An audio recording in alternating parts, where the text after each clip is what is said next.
Bismillahirrahmanirrahim. Assalamualaikum warahmatullahi wabarakatuh. Waalaikumsalam warahmatullahi wabarakatuh. Ya Rabbil Mustafa bil maqasidana waghfir lana ya wasi'al karam. Ya Rabbil Mustafa bil maqasidana waghfir lana wasi'al karam.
Alhamdulillah bi ni'matihi tatimmu shalihat.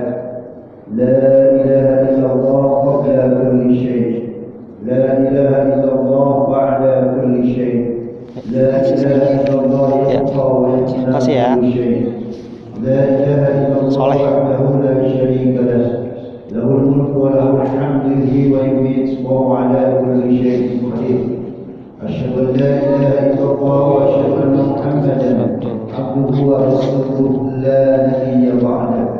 Allahumma salli ummata Muhammadin sallallahu alaihi wasallam wa barik ala ummati Muhammadin sallallahu alaihi wasallam warham ummata Muhammadin sallallahu alaihi wasallam wamshi waqad wa inna rabbil alamin bihaqqi Muhammadin sallallahu alaihi wasallam. Allahumma 'allimna ma jahilna wa dhakkirna ma nasina wa fahimna ma la naf'u wa zidna 'ilman wa alhiqna bis-salihin. Amma ba'd. Ya ayyuhalladzina amanu taqullaha wa kunu ma'as-shadiqin. Wa qala Rasulullah sallallahu alaihi wasallam, ma min 'amalin يعمل بخصلة منها رجاء ثوابها وتصديق موعودها إلا أدخله الله بها الجنة.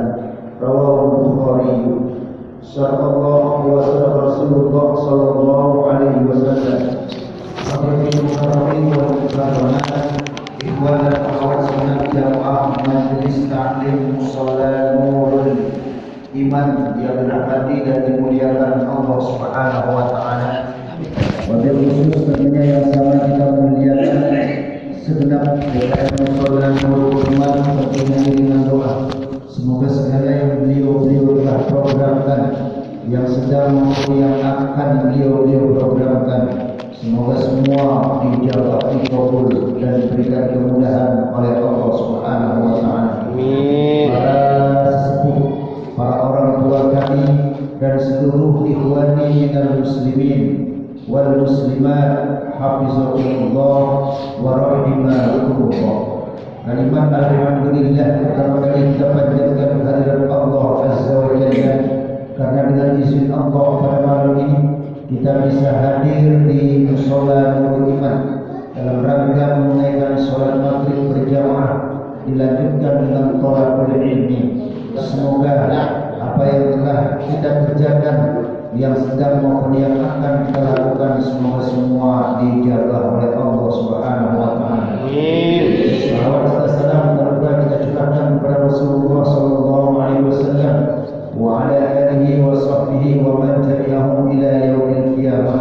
Semoga kita semua segenap jamaah musalla Nurul Iman baik yang hadir maupun yang tidak hadir, beserta zuriyah keturunan-keturunan kita semua, semoga kelak di yaumul qiyamah mendapat syafaatul kubra Rasulullah sallallahu alaihi wasallam.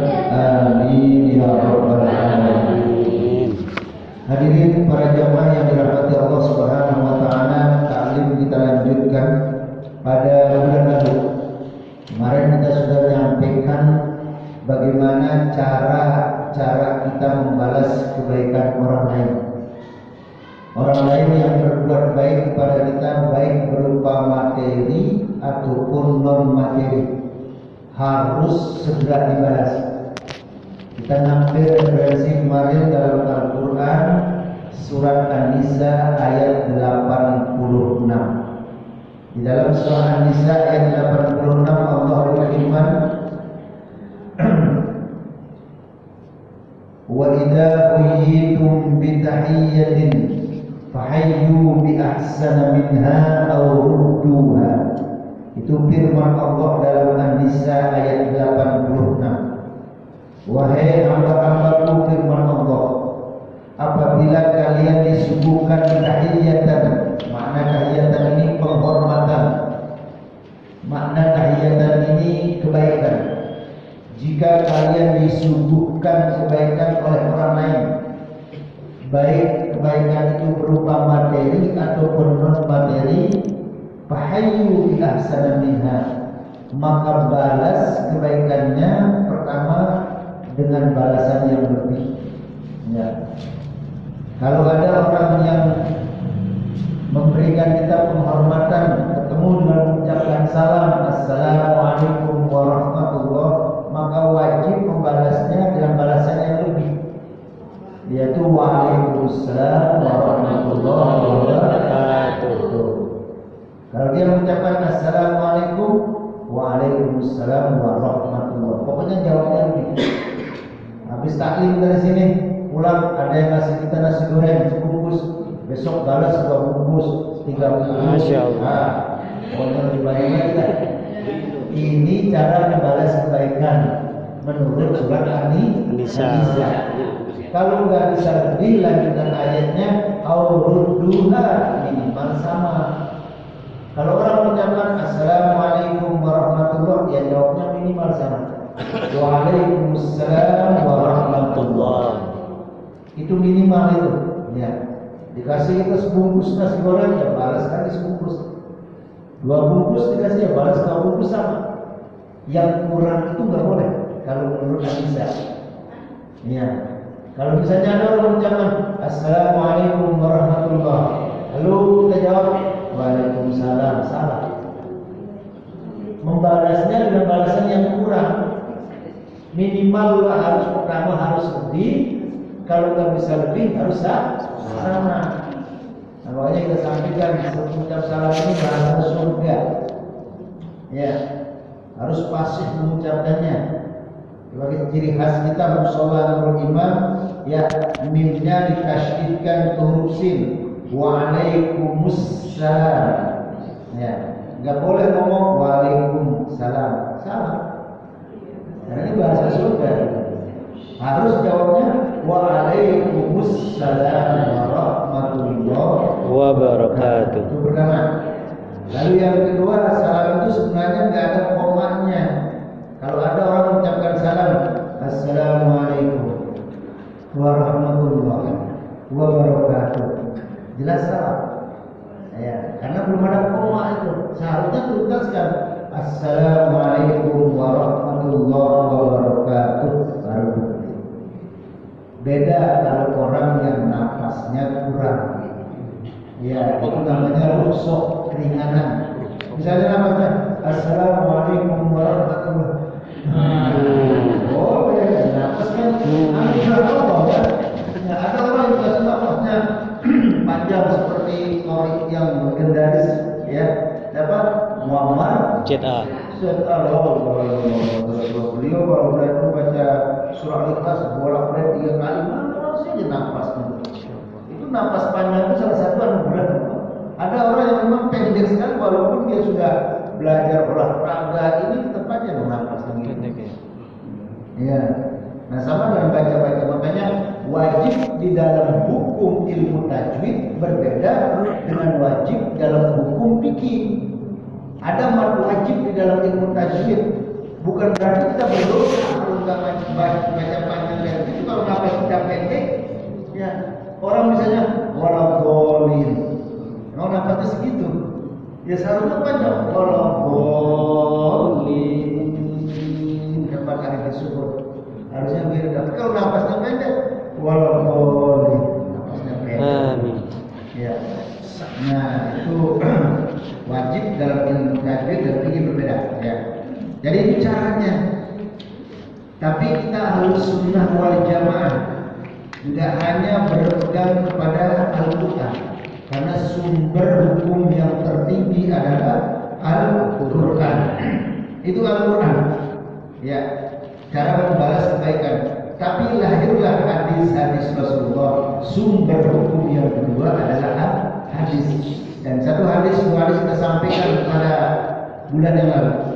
Maka Rasulullah SAW menyebutkan, apabila kalian mansunya ini ma'rufun, apabila kalian disuguhkan kebaikan oleh orang lain, maka falyujzikhu, hendaknya Anda membalasnya. Harus dibalas, kata Rasulullah. Para sahabat bertanya, ya Rasulullah, fa in lam yajib, kalau kami belum mampu membalasnya ya Rasulullah, bagaimana caranya kalau kami tidak mampu, belum mampu membalasnya, kata Rasulullah. Dan dalam kata para sahabat, maka Rasulullah menjawab, falyusni alaihi, hendaknya kamu puji dia, sebut dia orang baik, jangan nutupi kebaikan orang. Kali kita cerita, alhamdulillah dikasih duit 5.000 sama sebulan, baik banget sebulan. Lalu ada orang ngomong, ya baru 5.000. Nah, kalau memang dia orang baik, munculkan jadi orang baik. Enggak usah menutupi kebaikan orang. Mungkin karena ada benci dalam hati kita, ada rasa tidak suka kepada orang itu, sehingga kalau rasa orang tua dia walaupun sebesar gunung Uhud, kebaikannya kadang-kadang tidak punya makna. Kenapa? Karena di hatimu ada rasa tidak suka. Maka cara membalas kebaikan disebut aja dia orang baik. Lalu caranya juga kata Rasulullah, kalau kalian tidak mampu, paling yada'ullah, hendaknya kalian doakan dia. Ya Allah, mudah-mudahan sebulan ya yang telah memberikan demi hadiah, diberikan kesehatan, segala niat baiknya dikabul. Hatta ya'lamu, kata Rasulullah, sampai kalau bisa Nabi, sampai dia dengar kamu mendoakannya. Enggak boleh mendoakannya diam-diam. Kamu dikasih sesuatu, kamu kok gak bilang terima kasih? Udah Ustaz, dapat dari hati. Nah, dari hati itu gak boleh. Itu mengundang prasangka. Nah, inilah dalil, makanya kalau di masjid, di musola harus diumumkan, alhamdulillah ya kita menerima infak sedekah dari 10 bulan untuk musola Nurul Iman sebanyak 20 juta. Kita doakan, nah kita sebut ya, semoga segala niat baiknya dikabul, semoga hajat-hajatnya Allah penuhi. Kita harus menyebutnya menurut hadis. Tapi kalau muncul pertanyaan, Ustaz, bagaimana kalau dengan menyebut namanya nanti khawatir dia sombong, riya dan lain sebagainya. Nah, itu masalah teknis lapangan aja. Ya, cara kita mengolahnya gimana ya? Apakah enggak kita sebut namanya, kita sebut sebagai hamba Allah dan lain sebagainya. Tapi jelas hadis ini menyebutkan harus dipublikasikan bahwa dia orang baik. Enggak boleh menutup-nutupi kebaikan orang. Ini yang disebut adab kepada orang muslim. Kan Nabi dulu kita, jangankan kepada orang yang masih hidup, orang yang sudah meninggal pun adabnya haram kita sebut keburukannya. Si fulan sudah meninggal dunia, nggak boleh kita sebut keburukannya meskipun kita tahu. Yang harus disebut kebaikannya terus. Apalagi kepada orang yang masih hidup, kalau dia memang orang baik, sebut dia orang baik. Nah, itulah yang disampaikan oleh Rasulullah pada pertemuan yang kemarin. Maka lanjut dia para jamaah yang kemarin itu tentang kullu ma'rufin shadaqah. Bahwasanya setiap kebaikan itu dihitung sedekah. Ya. Nah, ini pandangan Islam bagaimana ya? Bahwa muttafaqun alaih. Artinya hadisnya diriwayatkan oleh Imam Bukhari dan Muslim. Rasulullah sallallahu alaihi wasallam bersabda, "Ala kulli muslimin shadaqah." Setiap orang muslim itu wajib hukumnya bersedekah. Jadi kita ini wajib bersedekah. Bahkan dalam satu riwayat kan begitu para jamaah kita tidur dan ini bangun pagi itu setiap kita bangun dari tempat tidur kita, ini badan kita masih tergadai di hadapan Allah. Tebus badanmu yang tergadai di hadapan Allah, kata Rasulullah. Bagaimana caranya menebusnya ya Rasulullah? Maka Rasulullah menjawab, harus kalian bersedekah. Itu cara menebus badan kita yang tergadai. Harus setiap pagi wajib sedekah. Sahabat lagi bertanya, ya Rasul, kalau saat itu pagi itu kami tidak punya uang untuk sedekah bagaimana? Hendaknya kalian bertasbih kepada Allah, mengucapkan subhanallah, alhamdulillah, Allahu akbar. Itu berarti kalian sudah menebus badanmu yang terjadi. Makanya begitu bangun dari tempat tidur, kita baca doa, alhamdulillahilladzi ahyana ba'da ma amatana wa ilaihi nusyur. Ada kalimat alhamdulillah ya Allah yang telah mengembalikan ruhku. Berarti kalau kita baca doa itu kita langsung sudah menebus badan kita yang tergadai. Bagi orang yang begitu bangun dan baca doa ini, dia masih badannya tergadai. Sholat subuh dia misalnya, tapi tidak sempat zikir juga, masih badannya tergadai. Maka itulah caranya kata Rasulullah. Maka di sini Rasul menyebutkan wajib bagi kalian bersedekah. Qala, para sahabat bertanya, ara'aita in lam yajid? Ya Rasulullah, kalau memang sedekah itu wajib hukumnya pertama, bagaimana jika kami tidak bisa bersedekah? Qala, Rasulullah menjawab, ya malu biyadaihi. Maka kamu harus kerja. Kerja. Fayam kau nafsahu, lalu hasil kerjamu itu kamu gunakan untuk dirimu. Wa yatasaddaq, sisanya gunakan sedekah. Nah, seorang kerja pagi berangkat pagi pulang sore dapat 300.000. 300.000 itu gunakan untuk makan. Misalnya makan 50, sisanya kan masih ada. Nah, sisanya gunakan sedekah. Itu yang pertama, ya. Yang kedua, pertama hukumnya dulu wajib. Lalu kedua, sahabat bertanya, kalau nggak mampu ya kerja. Nanti hasilnya gunakan untuk kebutuhanmu, sisanya bisa gunakan bersedekah. Bertanya lagi sahabat itu selalu bertanya. Tujuan sahabat bertanya itu sebenarnya untuk kita. Para sahabat bertanya lagi, ya Rasulullah, ara'aita in lam yastati? Kalau kami nggak mampu kerja, ada yang ketiga. Nggak mampu kerja, apalagi zaman sekarang misalnya sulit dari kerja sana kemari, nggak mampu mendapat kerjaan, nggak ada kerjaan ya Rasulullah. Bagaimana? Maka Rasul menjawab, yu'inu dari hadati al-malhuf. Hendaknya caranya yang ketiga, kamu tolong orang-orang yang sangat membutuhkan pertolongan. Bantu dia dengan pikiran kita, dengan tenaga kita. Tetangga kita bantuan tolong ambilin tangga. Nah, itu sudah bantuin orang itu sudah sedekah. Cara yang ketiga itu, bantu aja orang al-malhuf. Makna al-malhuf ini orang yang memang benar-benar sangat membutuhkan suatu pertolongan, bantuan. Ya mungkin dengan tenaga pikiran, ya ide-ide kita sudah termasuk membantu. Sahabat bertanya lagi, ya Rasulullah, illam yasnati ara'aita illam yasnati?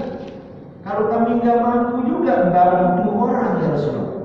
Jangankan bantu orang, bantu diri sendiri mungkin belum bisa juga ya Rasulullah gimana ini. Maka Rasulullah menjawab, ya'muru bil ma'ruf awil khair. Hendaknya kamu kerjakan yang baik-baik aja. Kalau kamu bisa kerjakan yang baik, apalagi kamu mengajak orang berbuat baik, itu sudah termasuk sedekah. Jadi kita kerjakan yang baik aja, tidak usah kerjakan yang buruk. Ya datang kita ke musola, sholat berjamaah itu baik. Ya itu juga datang juga termasuk sedekah. Lebih bagus lagi ngajak orang berbuat baik, itu caranya. Maka tidak sampai di situ, para sahabat bertanya, ya Rasulullah, Ara'aita in lam yaf'al, kalau kami belum bisa berbuat baik juga. Padahal orang berbuat baik itu enggak ada ruginya. Ya. Kalau kami enggak mampu juga berbuat baik, ya Rasulullah, bagaimana? Maka Rasulullah menjawab, yumsiku anis syarri fa innaha shadaqah. Kamu tahan dirimu, jangan melakukan syar keburukan, sudah cukup. Ini terakhirnya udah tidak ada lagi. Jadi dalam hadis ini tidak mesti bersedekah itu dengan mal dan harta. Ya, kita kerja hasilnya memenuhi kebutuhan kita. Kalau ada sisanya gunakan sedekah. Kalau enggak, udah nikmati hasil itu untuk diri kita, keluarga kita, sedekah. Atau bantuin orang yang sangat membutuhkannya. Atau kalau enggak, melakukan kebaikan aja. Ya. Enggak mau melakukan kebaikan, jangan melakukan keburukan. Makanya para ulama menyebutkan tidur itu termasuk ibadah daripada ngobrol tentang keburukan aib orang. Gibah. Kita dulu ngomongin orang terus daripada itu mendingan tidur. Tidurnya aja sudah menghindar dari keburukan.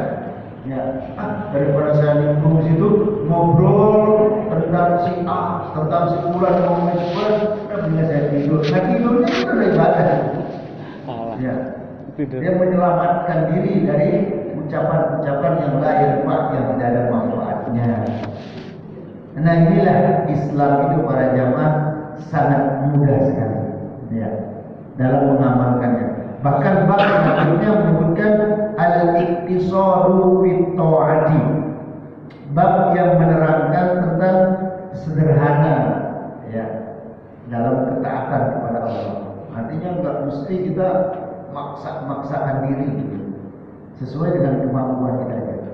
Ya. Nah, dalil yang pertama adalah sederhana ini diambil surah Thaha ayat 1 dan 2. Allah berfirman, Thaha ma anzalna 'alaikal Qur'ana litashqa. Thaha arti Thaha ini sama para jamaah, Allahu a'lam bil muradi. Allah yang tahu maknanya seperti Yasin, Qaf, Ya, Ain, Shad. Tapi ada suatu zikir kitab namanya kitab Dalailul Khairat. Di dalam kitab Dalailul Khairat itu Thaha ini disebut bagian daripada nama Rasulullah. Yasin juga nama Rasulullah. Jadi Nabi Muhammad itu enggak hanya namanya Muhammad. Rasulullah itu namanya Muhammad, Ahmad, Thaha, Yasin. Banyak namanya di situ dalam kitab itu. Maka kalau para jamaah membaca Yasin, sunnah mengucapkan Sallallahu Alaihi Muhammad, karena Yasin itu nama daripada Rasulullah. Atau baca sini Thaha, sunnah Sallallahu Alaihi Muhammad, karena itu nama dari Rasulullah. Ya. Ma anzalna, kami tidak menurunkan Al-Quran. Ma anzalna, tidaklah kami turunkan alaika kepada wahai Muhammad Al-Quran litashqa, untuk mempersulit. Artinya apa ayat ini? Allah menurunkan Al-Quran itu supaya kita menjalani hidup ini gampang. Ya. Makanya orang yang pelajari tafsir Al-Quran itu tahu cara hidupnya, tahu cara menjalani hidup ini sesulit apapun. Semuanya ada jalannya, jawabannya di Al-Quran. Ya. Makanya kita bukan untuk mempersulit, tapi Allah turunkan Al-Quran ini supaya kita mudah dalam menjalani hidup ini. Nah, makanya perlu juga ya, kalau kita haus ilmu itu perlu kita ngaji tafsir juga di sini. Gitu. Misalnya yang para jamaah biasa malam Jumat suka baca Yasin, suka baca surah Al-Kahfi, nah kaji tafsir surah Yasin, kaji tafsir surah Al-Kahfi yang biasa kita amalin misalnya, samping supaya kita baca, oh maknanya ini, maksudnya itu, wah, jadi nambah khusyuk kita. Ya, mudah-mudahan ya, para jamaah ada kita giroh dalam menikmati ilmu, terutama tafsir itu sangat penting itu. Ya. Ini Allah menyebutkan supaya kita tahu, oh ini manfaatnya. Kalau kita baca Yasin terhindar dari kita rasa haus di hari kiamat nanti. Jadi para jamaah yang tidak mau haus di hari kiamat sering-sering baca surah Yasin. Kalau mau terhindar dari fitnah azab kubur, baca surah Al-Mulk. Ya, maka surah Al-Mulk. Kalau nggak bisa setiap malam, ya sekali seminggu. Kalau sesempatnya, jangan sampai enggak. Lalu yang kedua, adanya Allah berfirman dalam surah Al-Baqarah, "Yuridullahu bikumul yusra wa la yuridu bikumul usra." Allah menghendaki kemudahan bagi kalian dan Allah enggak mau melihat kalian berada dalam kesulitan. Allah itu senang melihat kita berada dalam kemudahan. Jangan suka mempersulit diri. Allah sendiri enggak mempersulit diri kita.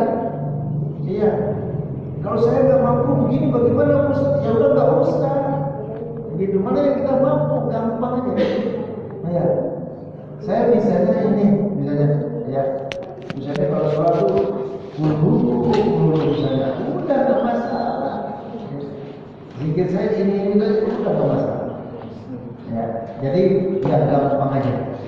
Nah, hadis yang pertama an Aisyah radhiyallahu anha dari Aisyah, subhanallah ya. Aisyah ini para jamaah istri Rasulullah yang dinikahi oleh Rasulullah masih gadis. Kalau istrinya yang lain janda semua. Ya. Jadi satu-satunya adalah istri yang gadis dinikahi oleh Rasulullah adalah Aisyah radhiyallahu anha. Jadi ini perlu juga dirapikan sebenarnya. Ya, sekarang ini Islam lagi bagaimana seorang Islam nabinya Nabi Muhammad menikahi gadis umur 6 tahun. Ya, karena Nabi Muhammad menikahi Aisyah itu umurnya 6 tahun. Ya, jadi sejarah itu harus kita paham. Oh, nggak beres kita punya orang Islam, nggak bisa diserang itu kan bingung juga kan. Di para jamaah Aisyah radhiyallahu anha ini, ya, Nabi yang sejarah. Nabi sebelum nikahi Aisyah, Nabi itu setahun lamanya menduda. Jadi nggak serta-merta, nggak kayak orang zaman sekarang istrinya baru seminggu meninggal langsung nikah lagi. Nikah lagi. Ada yang minta ada. Ada. Setahun seminggu nggak serta-merta. Kenapa Rasul pertama pilih Khadijah? Karena Khadijah itu selisih umurnya. Rasul 25 tahun, Khadijah usianya 40 tahun.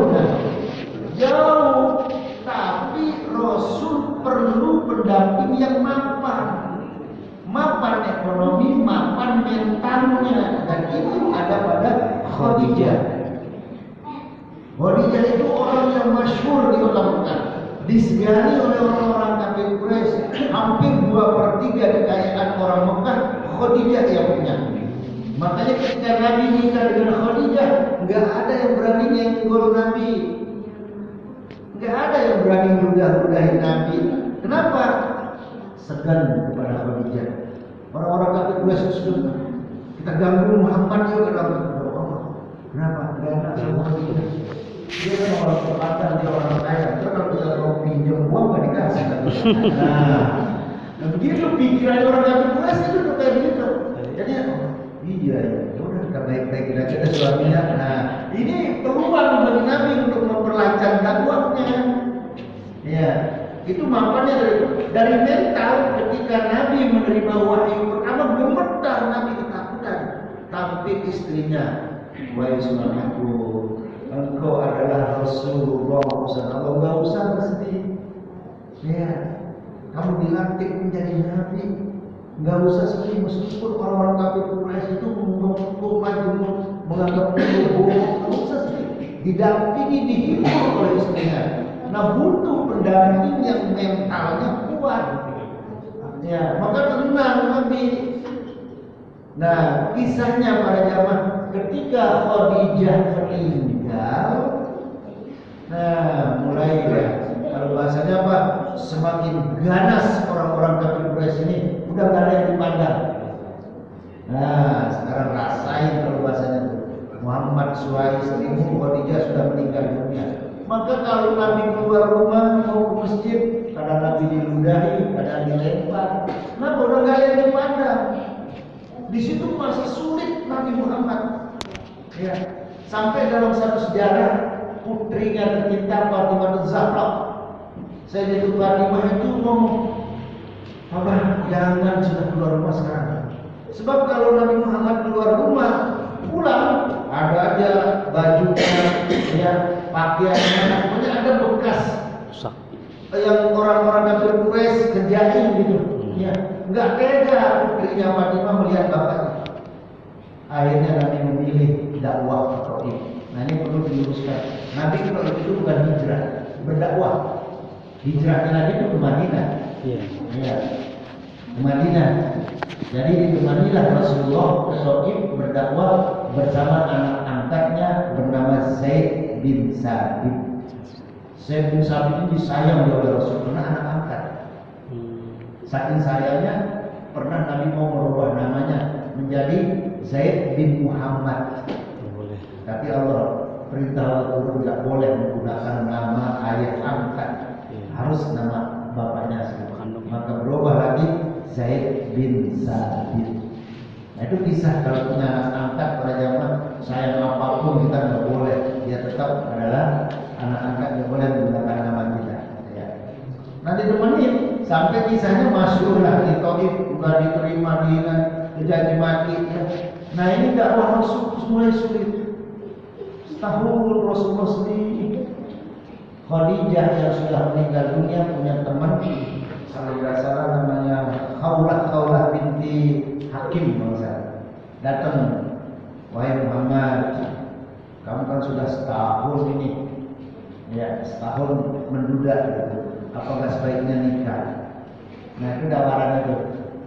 Boleh, ada seorang janda juga, ada gadis namanya Aisyah binti Abu Bakar As-Siddiq.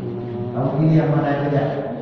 Nah maka Nabi, karena dalam hadis yang sahih, malaikat Jibril datang dalam tidurnya Rasulullah.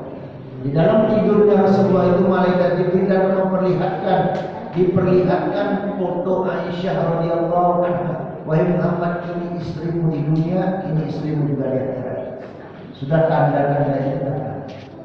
Akhirnya apa? Nabi memilih Aisyah radhiyallahu anha. Saat itu Aisyah usianya 6 tahun. Sehingga cerita dilamar. Ya. Nah, bagaimana sekarang ya? Kalau sejarah itu 3 yang perlu kita perhatikan para jamaah. Pertama ada yang disebut dengan budaya, gitu kan? Ada yang disebut dengan kultural. Ada yang disebut dengan waktu atau zaman. Waktu dan zaman. Ini waktu kejadiannya sudah lama, 21 abad yang silam kan? Jangankan Nabi, kita aja nih para jamaah yang ya 60-an, 70-an akhirnya ya, kalau misalkan 74. Kita ini kan generasi yang pernah hidup di zaman gak ada internet. Nah sekarang hidup di zaman yang full internet kan? Coba. Kita hidup dulu masih 70-an itu ya di zaman yang gak ada TV warna. Nah kalau di kita saya ngalamin itu. Ya, TV itu sebenarnya dunia dalam cerita. Itu kan dulu. Cerita terakhir. Nah, bahkan dalam satu kampung satu orang yang punya TV. Kita masih dalam AJI itu dulu. Ingat dulu komentar. Itu kita hidup di zaman yang nggak ada internet, susah kalau ada internet nyari terus. Kalau orang belajar benar-benar sudah bukunya.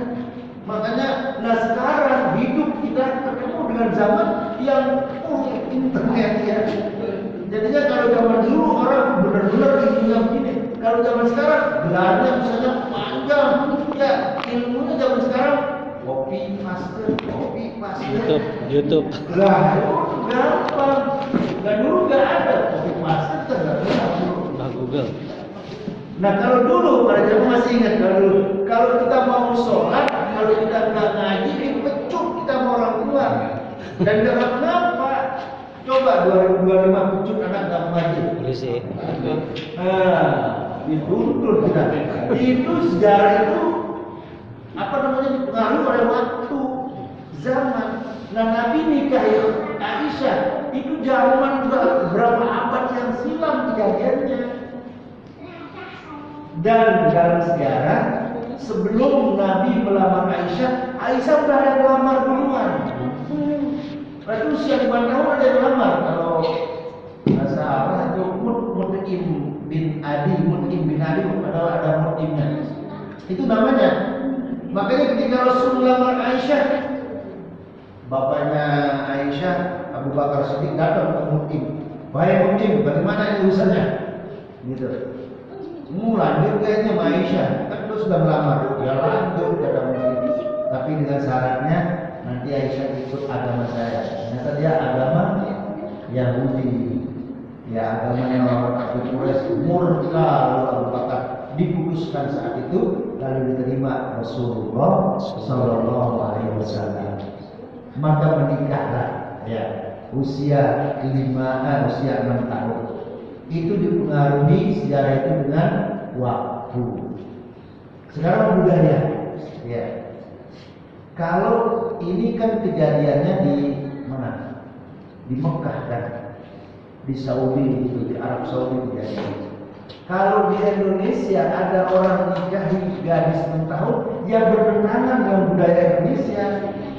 Kalau di Mekah nggak bertentangan. Itu kan kejadiannya di sana. Di sini aja kita di Indonesia banyak budaya kita yang berbeda. Saya di Lombok misalnya pada zaman kalau nikah ada istilahnya nikah lari. Capek. Ya, kalau lari. Kalau itu saya pakai budaya Lombok di sini habis mendapat mencuri kita. Kita punya anak gadis nih, udah ketahuan misalnya ya calonnya. Terus dia mau nikah, misalnya malam ini dicuri dia, orang tuanya nggak tahu.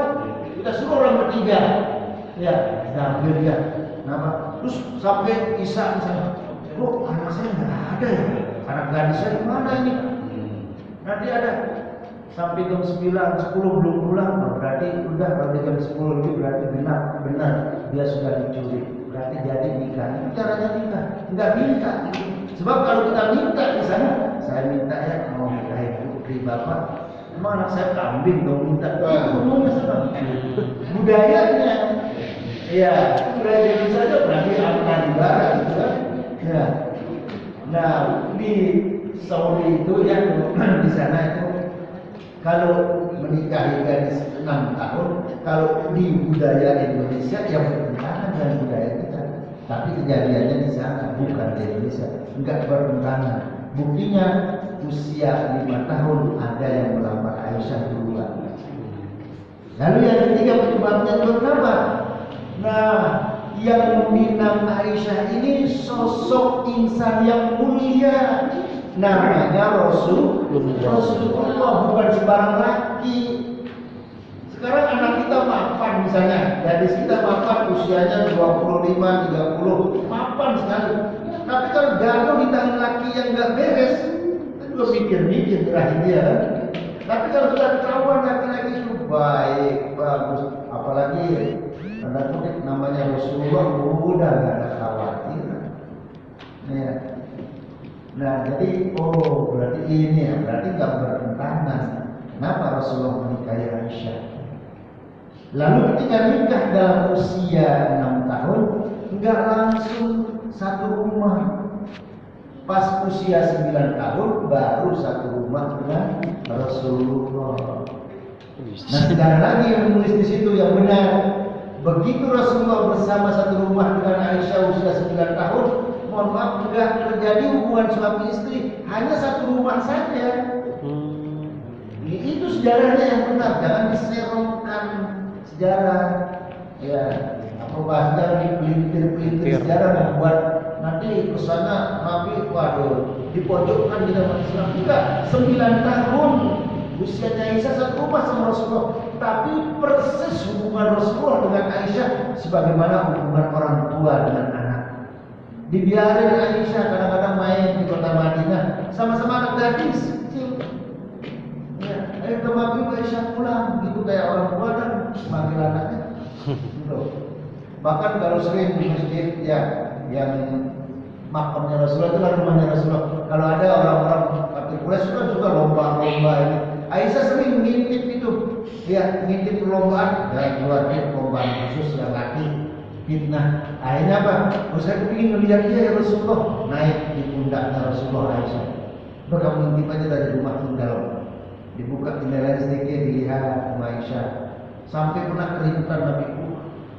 Sudah belum Aisyah? Masih Rasulullah, lagi seru benda-benda. Nabi sampai kayak begitu dia. Makanya harmonisnya rumah tangga Rasulullah dengan Aisyah luar biasa. Ya.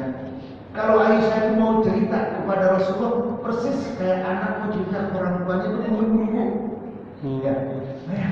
Kalau kita kan punya anak, alhamdulillah anak di sekolah saya mampu di depan sana terus satu. Karena anak kita cerita kayak begitu orang tua semangat anak kita. Nah Aisyah gitu. Kalau cerita, wah Rasul, tadi ada saya lihat orang tua, wah semangat dia kalau kita. Sampai dalam satu riwayat itu pernah Aisyah itu makan daging, nyangkut ya daging itu di giginya Aisyah radhiyallahu anha. Lalu Rasulullah berkata, wahai Aisyah, daging mana yang aku makan? Ini ya Rasulullah. Langsung persis seperti yang bekas bibir Aisyah makan daging itu dimakan oleh Rasulullah. Minuman juga begitu dalam hadis. Sampai minum mana gelas yang diminum oleh Aisyah, terus Nabi ngambil gelas itu dicari mana posisi bekas pas bibirnya Aisyah langsung diminum oleh Rasulullah. Harmonisnya rumah tangga Rasulullah. Kenapa Rasulullah ya milih Aisyah dan hadis itu pada jamaah banyak diriwayatkan oleh Aisyah karena Aisyah ingin dicetak sebagai guru bagi ummahatul mukminin. Supaya ada yang menjelaskan hukum bagi perempuan. Jadi kalau Nabi harus menjelaskan hukum menghadapi perempuan ya Aisyah muncul. Makanya banyak orang yang pertama paling banyak meriwayatkan hadis Abu Hurairah 5.000 sekian. Baru posisi kedua Aisyah. Hadis-hadis yang diriwayatkan oleh Aisyah banyak berkaitan dengan hukum-hukum. Sehingga bagaimana hukumnya bersentuh kulit laki dan perempuan, hadisnya dari Aisyah. Ya, tayamum pertama kali itu sejarahnya ada pada Aisyah. Ya, nah ketika itu proses bersentuh kulit laki dengan perempuan itu ketika Rasulullah tidur bersama Aisyah, ya tiba-tiba pada malam itu Aisyah bangun, dia mencari suaminya Rasulullah mana Rasulullah karena gelap ya di kamarnya, tiba-tiba tangannya Aisyah menyentuh kakinya Rasulullah yang lagi sedang sholat malam. Dari situ ayat itu turun, aula mas'um nisa. Kalau tersentuh kulit laki dengan perempuan batal wudu menurut Imam Syafi'i. Sejarahnya itu. Ya. Nah kalau yang mazhab bukan Syafi'i, Maliki, Hanafi misalnya, ya enggak batal wudu. Jadi banyak itu hukum selalu yang keluar dari Aisyah radhiyallahu anha. Sampai ya pada zaman ketika itu Rasul sudah sakit parahnya, maka Rasul wafat di pangkuannya Aisyah radhiyallahu anha. Nah, begitu Rasulullah wafat, malamnya kan belum dimakamkan. Malamnya itu Aisyah tidur bersama Rasulullah. Saking cintanya Aisyah kepada Rasulullah. Nah, kalau kita punya istri pada jamaah atau punya suami, tadi 3 sore besok dimakamkan, ada yang mau tidur sama suaminya, istrinya yang mati malam itu. Aisyah tidur dia bersama Rasulullah. Makanya lalu Aisyah bilang, makamkan ya Rasulullah suamiku di sini di tempat saya ini di kamar saya. Rasulullah bangun malam dia mulai dia sentuh kulitnya, berarti rumah Rasul itu kecil. Di situ dia tidur Aisyah, di situ dia Rasulullah tidur, di situ dia sholat. Nah kalau kita kan nggak kayak gitu rumah, kamar ini ada, kamar kecilnya ada, ruang tamu ada. Rasulullah sepetak begitu rumahnya, kecil. Ya makanya kalau sholat dia mulai, Rasul sampai sentuh kulit istrinya Aisyah saking kecil rumahnya. Dan disitulah di tempat tidur itulah kamarnya Rasul dan situ makamnya. Jadi ya Allah kalau membuka sejarah Aisyah ini, dia yang meriwayatkan banyak hadis tentang hukum. Ya. Makanya disebut apa ummahatul mukminin. Kenapa Khadijah sedikit meriwayatkan hadis? Karena dia dinikahi oleh Rasul sudah usianya 40. Orang kalau sudah 40 ke atas daya ingatnya kurang. Gitu kan? Nah Aisyah dari kecil memang dididik sengaja oleh Rasulullah. Jenius Aisyah ini. Dia membuka lebih luas setelah Abu Hurairah dalam banyak meriwayatkan hadis. Ya, memang sengaja dicetak Aisyah. Ya, untuk menjelaskan ilmu. Makanya luar biasa dia Aisyah radhiyallahu anha. Ya. Dan dia kita mendapatkan zuriyah keturunan dari Rasulullah sallallahu alaihi wasallam. Ya. Nah, ini dia yang meriwayatkan hadis ini yang kita baca. Saudara sudah baca para jamaah yang terbarukan dalam kitab ini. Dari Aisyah radhiyallahu anha, Nabi sallallahu alaihi wasallam dakhala 'alaiha wa 'indaha imra'atun. Rasulullah sallallahu alaihi wasallam pulang ke rumah. Ya, tiba-tiba di samping Aisyah ada seorang perempuan, wanita. Ya. Artinya ada tamu datang ngobrol sama Aisyah. Rasulullah datang. Ketika itu datang Rasulullah masuk, lalu Nabi berkata, "Wahai Aisyah, man hadi?" Itu siapa kamu? Nah, ini ada. Nanti kalau Aisyah itu pulang, dia Rasulullah pulang ke rumah ada kamu, dia tanya. Jangan kamu dicuekin gitu. Nanti tanya sini, Aisyah, itu kamu itu siapa namanya? Itu siapa dia? Selalu bahasanya gitu. Maka Aisyah menjawab, Aisyah menjawab, wahai Rasulullah, hadi bulanatun tuzkaru min sholatiha. Itu namanya si Fulan. Orang yang perempuan yang terkenal kuat sholatnya, terkenal kuat ibadahnya. Rasul pokoknya diangkat cerita itu. Itu perempuan yang luar biasa ya Rasul. Sholatnya, puasanya, pokoknya perempuan luar biasa ibadahnya. Apa jawaban Rasulullah? Wahai Aisyah, mah itu jawabannya. Jangan suka begitu. Jangan juga menyebut kebaikannya, kuat di ibadahnya. Jangan suka begitu. Lalu bagaimana? Rasulullah menjawab, alaikum bima tutiquna. Ibadahlah kamu menurut kemampuanmu. Jangan maksain diri kayak dia, wahai Aisyah. Ya. Beribadahlah menurut kemampuanmu. Fawallahi la yamurru hatta tamur. Demi Allah kata Rasulullah, Allah akan terus mengalirkan pahala dan balasannya terhadap ibadah-ibadah yang kamu lakukan sampai kamu sendiri jenuh gitu. Sampai kita sendiri bosan. Ya. Nah karena itu wa kana haqqud ilaihi mada wa man shaibu alaihi. Dan amalan yang paling disenangi oleh Allah adalah yang kamu terus menerus melakukannya meskipun itu qalla sedikit. Nah ini hadisnya pertama nih para jamaah terkait dengan tidak memaksakan diri, sederhana, artinya menurut kemampuan kita. Kalau memang kita ngantuk, ya tidur aja, jangan paksakan baca Quran lagi ngantuk, jangan paksakan berdoa lagi ngantuk. Nanti kalau lagi ngantuk berdoa salah ucap. Ya Allah, masukkan saya ke dalam surga karena dia ngantuk, masukkan saya ke dalam neraka. Nah, saya lindur. Kan orang yang ngantuk kan biasa aja. Iya. Nah, makanya Nabi kalau lagi kita semangat berdoa karena kondisinya sangat dipengaruhi. Makanya ketika kita bangun dan tidur, kalau bangun seger, nah itu panjatkan doa. Ya, itu. Nah, setelah sini insyaallah nanti kita lanjutkan para jamaah. Tidak terasa para jamaah ya. Ini November, besok Desember, Januari, 2 kali lagi kami ini 10 Iya, puasa. Masya Allah, tidak ada yang ditanyakan pada beberapa kali kesalahan. Ustaz, Ya. poin ini. Nah, tadi Pak Ustaz menerangkan kalau kita dikasih kebaikan sama seorang, kita harus memberikan lebih dari yang lain. Nah, sekarang pertanyaan kebalikannya Ustaz. Misalnya si A merasa dijolimi dengan seseorang. Dan namanya manusia tempatnya dan dosa ya. Si A ini merasa dijolimi dengan seseorang. Nah, terus apa yang sudah dilakukan si A ini kayak gimana harusnya? Harusnya gimana maksudnya? Karena merasa dijolimi, sebaiknya bagaimana gitu? Kita balas terus. Oh ya kan. Ada orang yang berbuat zalim kepada kita, maka kita tetap berbuat baik gitu. Iya, sebaiknya bagaimana? Apa kita berbuat baik kepada dia atau enggak? Kita balas. Sebenarnya pertama, kalau berbuat baik kepada orang yang berbuat baik kepada kita, semua orang bisa. Itu mah sering namanya gitu. Dia baik sama kita balas kebaikannya. Ah, itu mah gampang, semua orang bisa. Yang sulit itu kalau ada orang berbuat jahat padamu, tapi kamu tetap berbuat baik. Nah ini gak sembarangan orang.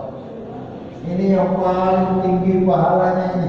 Ya, makanya Rasul menyebutkan ya, ibadah itu katanya kamu harus ya memaafkan orang yang berbuat zalim kepadamu, kamu berbuat baik kepadamu. Kamu tetap menyambung silaturahim kepada orang yang nyata memutuskannya. Kalau bersilaturahim kepada orang yang suka silaturahim kepada kita, itu sudah biasa. Ya. Tapi ketika dia memutuskan, tapi tetap kita menjalin silaturahim. Nah, kenapa kalau ada orang berbuat zalim kepada kita misalnya harus bagaimana? Dia tetap aja berbuat baik. Ya. Kebaikan kita nggak diterima misalnya, ya mau dia terima pun enggak. In ahsantum di dalam Al-Quran, ahsantum di anfusikum. Kalau kamu berbuat baik kepada orang itu, hakikatnya kita berbuat baik kepada diri kita. Jadi kesalahan para jamaah, kezaliman orang lain itu jangan menyebabkan kita berhenti berbuat baik.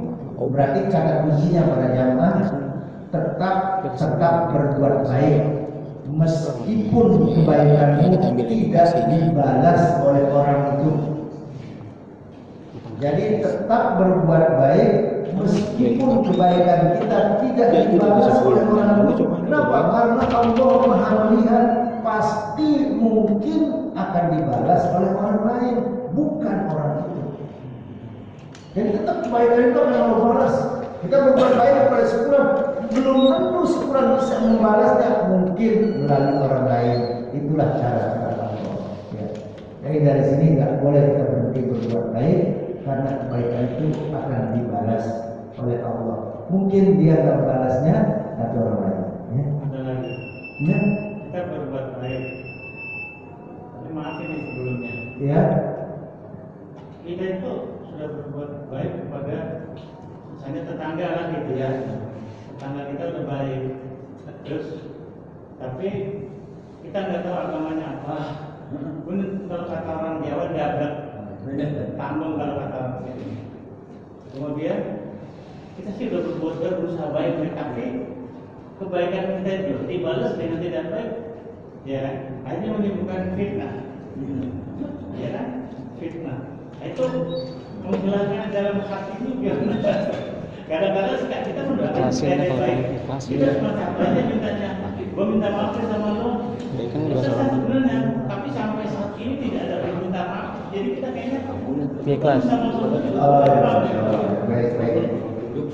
Pertama ya, kalau berbuat baik itu fitrah susah. Ya. Fitrah kejadian, fitrah manusia itu pertama Allah ciptakan kita laki atau perempuan, fitrah kita sebenarnya senang kepada yang baik. Gak ada manusia yang senang kepada yang buruk.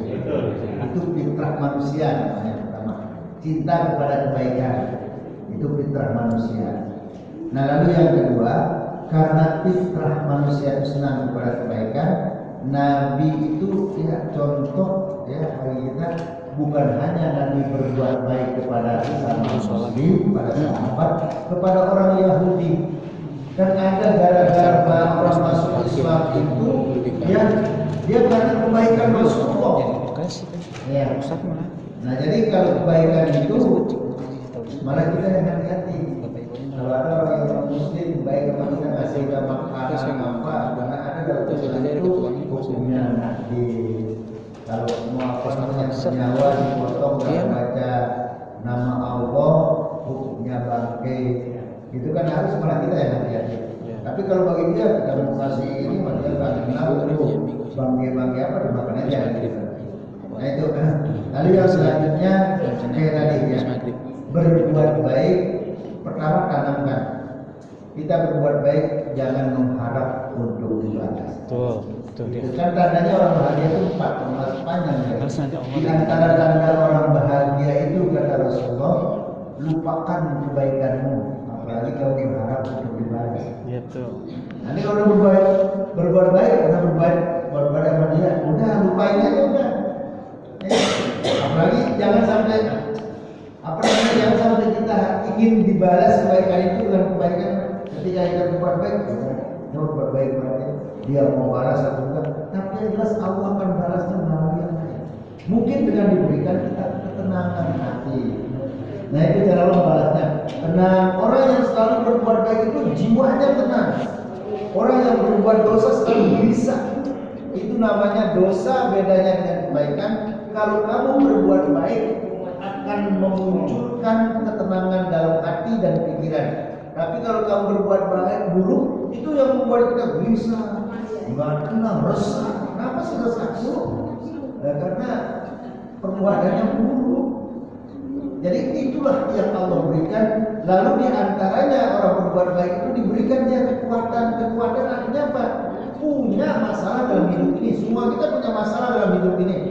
Tapi kalau orang selalu berbuat baik, dia dalam menghadapi masalah itu Allah kasih kekuatan hati, ketenangan. Tapi kalau orang yang gak berbuat baik, dia punya masalah, udah kayak orang gak tenang. Bisa kelinsangan. Ya. Jadi akibatnya luar biasa. Ya.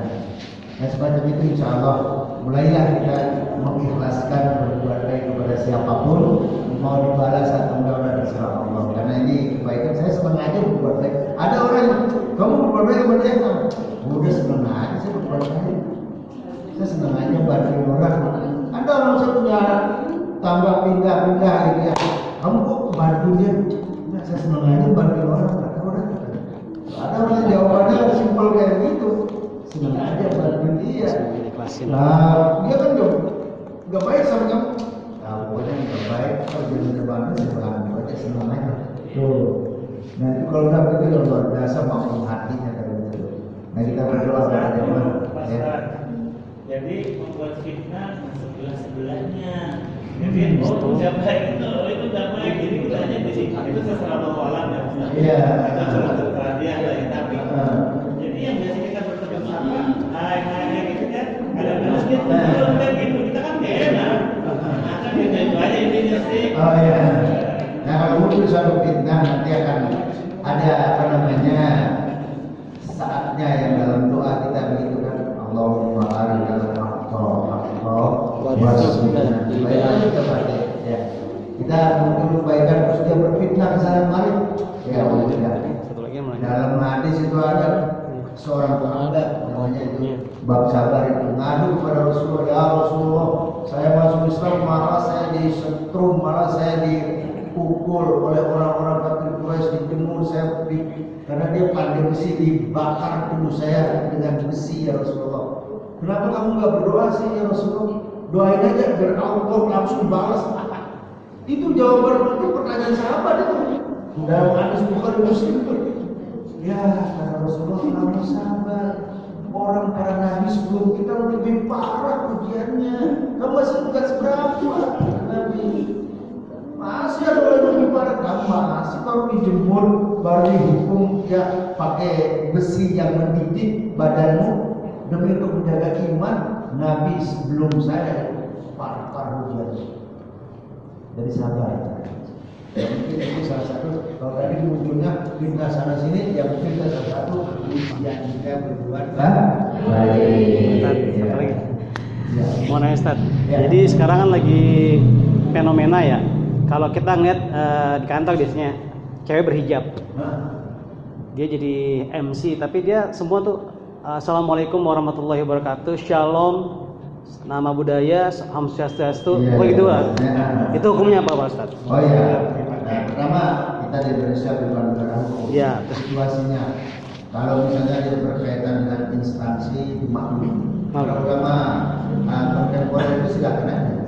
Misalnya dia sebagai bapak presiden, orang presiden kita, orang asli orang Islam, tapi dia berhadapan karena di Indonesia Sabang sampai Maluku masih agama ini itu. Tapi kalau dia MC di Masjid Nurul Iman ya jangan sampai itu. Lempar lagi, lempar apa gelas. Jadi ya kalau instansi memang seperti itu ya. Muamalahnya semacam itu. Perbolehkan gitu ya. Iya boleh. Salam, salam. Jadi ngomong gitu mah. Om Santi Om itu. Itu terkait itu ya. Nah itu besok Tuan Guru Banyak PGB ketika jadi gubernur NTB, gitu dia. Seorang ahli tafsir begitu kan. Nah, iya, karena memang situasi instansi yang PGB ya? Iya. Baik Pak. Iya. Ya udah, sip. Iya. Di radio, jadi usaha bilang kalau kita zikir itu nggak boleh lebih 33 kali. Misalkan alhamdulillah harus 33 kali. Iya. Terus lebih dari itu katanya malah udah nggak paham gitu. Kadang-kadang tidak gitu ya. Sama. Iya. Ada dua nih. Yang kedua, kita nggak boleh berdoa itu bersama. Misalkan imam doa, kita amin bilang itu nggak boleh. Baik. Ada. Pertama dalam Al-Quran itu waladzikrullahi akbar. Ulama mentafsirkannya memang berupa ayat surat apa itu? Waladzikrullahi akbar, dan berzikirlah kamu akbar, artinya besar, kepada Allah yang Maha Besar. Nah, makna akbar ini berzikirlah kamu sebanyak-banyaknya. Itu makna akbar. Berarti sebanyak-banyaknya tidak terkait dengan jumlah. 3. Bisa 1000, bisa 2000, sebanyak-banyaknya pokoknya. Tergantung dosis. Iya. Lalu ada, itu ayat tadi masa sebutkan. Lalu ada hadis Rasulullah. Ada zikir yang terikat jumlahnya, ada yang bebas. Yang bebas itu apa? Itu dalilnya Al-Quran tadi. Waladzikrullahi akbar, dan berzikirlah kalian kepada Allah akbar, maknanya sebanyak-banyaknya. Subhanallah, subhanallah, alhamdulillah, 1000, 2000, 3000, sebanyak-banyaknya. Tapi dalam hadis, tadi kita bilang sumber hukum itu Al-Quran, yang kedua hadis. Dalam hadis Nabi menyebutkan siapa yang selesai sholat membaca subhanallah 33 kali. Nah itu ditentukan ukuran jumlahnya oleh Nabi. Meskipun dosanya seperti buih di laut diampuni. Itu jelas soal hadisnya. Maka ketika sholat pas ada ukuran jumlahnya, jangan lebih karena sudah ada dasarnya. Di luar sholat silakan 1000, 2000 boleh. Lalu yang kedua berdoa. Kita berdoa ini seperti orang yang lagi dorong kendaraan mobil mogok. Hanya dorong. Nah, dorong ini orang itu yang mengucapkan amin. Kabulkan ya Allah. Kabulkan. Satu orang berdoa tapi yang mengaminkan misalnya ya 45, besar kemungkinan doa itu akan Allah ijabah. Amin. Jangan masa kita bilang amin, nggak boleh ya. Ada yang mogok, kalau nggak ada yang dorong gimana? Dorong sendiri dorong. Iya. Yang mimpin ada apa? Kalau kita doanya itu dari yang mimpin doa kita mengerti artinya ya Ustaz. Kalau mengerti artinya nggak masalah. Ya, mau mengerti artinya nggak masalah. Kenapa kita perlu berdoa untuk mengetahui artinya, untuk menambah kehusuan kita? Makanya berdoa itu bebas. Boleh pertama menggunakan bahasa Arab atau bahasa Indonesia. Doa yang paling tertinggi adalah doa yang dari Al-Quran. Rabbana atina fid dunya hasanah, contohnya kan Rabbana sholatnya. Lalu yang kedua setelah Al-Quran doa yang dari hadis-hadis Nabi. Misalnya hadis Nabi menyuruh kita berdoa Rabbul firli, Allahumma arinal haqqa, doa-doa dari Nabi. Lalu yang kedua, yang ketiga doa dari para ulama. Ya, itu urutannya. Lalu doalah dengan bahasa yang kamu gampang, yang kamu Bisa cerna. Iya. Yang enggak terpaut. Tapi biasanya kalau Ustaz ulama itu doa dia tahu. Ini doa buat ini, dia buat ini udah tahu semua. Biasanya seperti itu.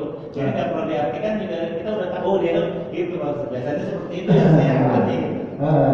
Jadi nggak perlu mengetahui artinya juga nggak masalah. Bisa Itu semua bayar. Iya. Baiknya Maaf. Ada lagi? Udah. Kalau doanya panjang banget kan gimana gitu? Doa panjang banget sudah. Itu namanya lagi gira. Makin gede pahalanya.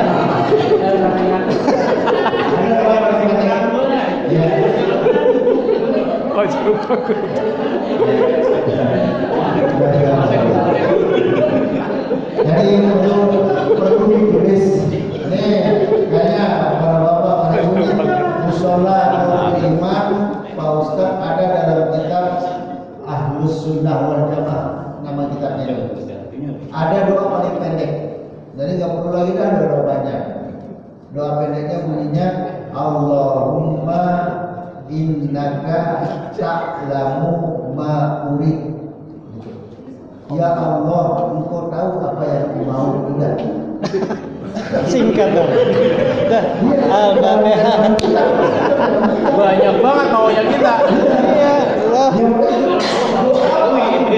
Pendek. Dan maknanya maksudnya banyak. Itu di dalam kitab Allahumma innaka ta'lamu ma urid. Ya Allah, Engkau Maha mengetahui apa yang aku mau. Subhanarabbika rabbil izzati amma yasifun. Enggak perlu Gini aja, satu trikul absar wa huwa yutimul absar wa huwa latiful khabir kan. Iya, dari itu panjang. Kalau ini kan kita kutip dalam kitab Allahumma innaka ta'lamu ma urid. Jama itu jama. Iya. Singkat, Ya Allah, padat, Engkau tahu apa yang saya mau. yang jelas. Mau lu banyak. Katanya udah kan? Bisa jadi nanti kalau saya ngomong kan disuruh pimpin doa Pak Ustaz, tapi doanya kan panjang-panjang udah. Alhamdulillahirabbil alamin wassalatu wassalamu ala asyrofil anbiya'i wal mursalin. Allahumma innaka ta'lamu ma urid. Subhana rabbika rabbil Lo langsung. dan tidak ada itu enggak apa namanya jadi doa paling pendek Kan tergantung. Padat ya. Kita kata sambutan assalamualaikum warahmatullahi wabarakatuh. tapi kembali pada jamaah ya, kalau doa itu kembali tergantung wudhu. Kalau bukannya banyak ya Amin. ya. Nah, kalau ya mudah-mudahan ya ada barokahnya. Amin. Sekarang doanya pendek tapi maksudnya Banyak. nanti ditulis di dalam saya bawa kitabnya bawa kitabnya itu mungkin para jamaah yang udah males ngapalin doa panjang-panjang itu aja udah ya. Karena memang gampang ada juga nanti kita share dulu ada Share. doa paling pendek adalah Ini mamanya mau menek nih. Lebih sapu jagat itu, sapu apa itu? Udah bodoh, mamanya mau menek nih. terima kasih kepada teman segala perhatian, mohon maaf atas segala kesilapan. Ya Tuhan, ya Allah berikan kita istiqomah, mensehatkan Amin.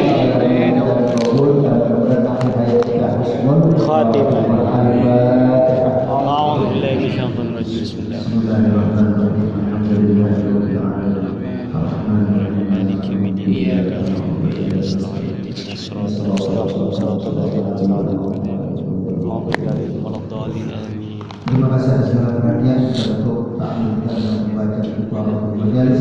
Subhanakallahumma wa bihamdika asyhadu an la ilaha illa anta astaghfiruka wa atubu ilaik. Assalamualaikum warahmatullahi wabarakatuh. Waalaikumsalam warahmatullahi wabarakatuh.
Thank